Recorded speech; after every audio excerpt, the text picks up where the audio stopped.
Jesus na tao sa lungsod sa Bethlehem, sa yuta sa Judea, sa panahon ni Hari Herodes.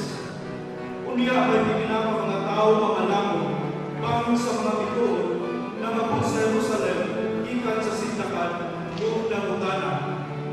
Hain man ang mga na tao, na mahoy na himong haring sa mga Hudyo.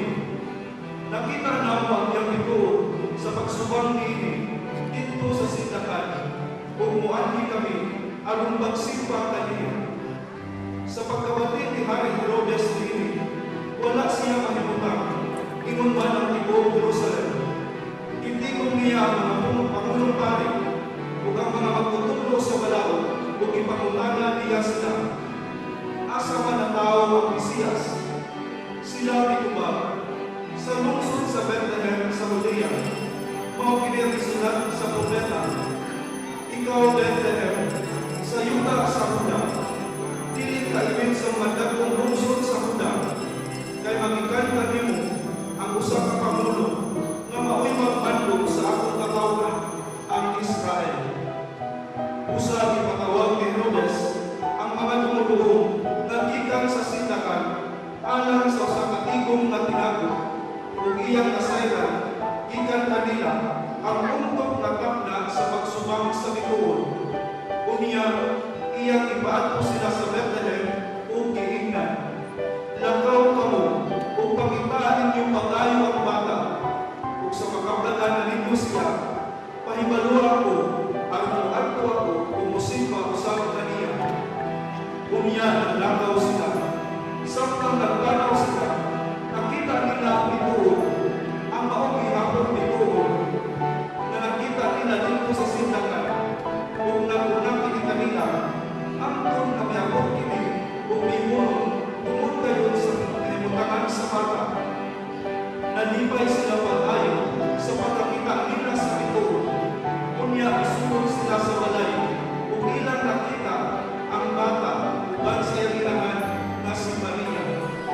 Nandunod sila kung isimba kaniya. Kunya kaniya nila masukan sa ilang pagkasa.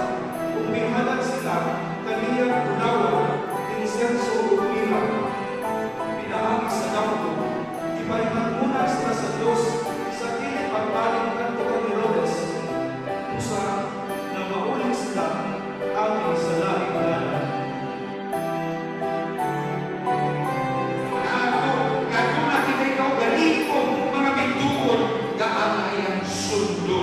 Usa ka paglantoy, ihasa ka, tingnan man sa aking pagkatao.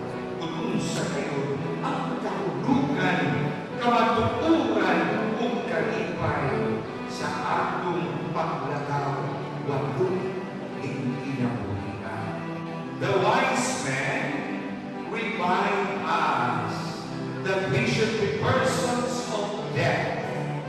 We acquire debts when we involve God in our lives, striving to know God's will through a process we call discernment.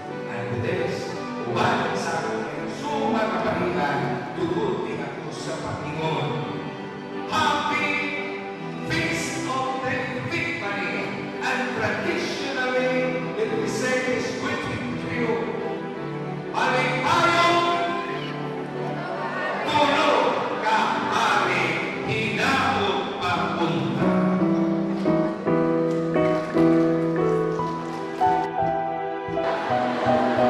Kung excited ko, nagpang ako excited.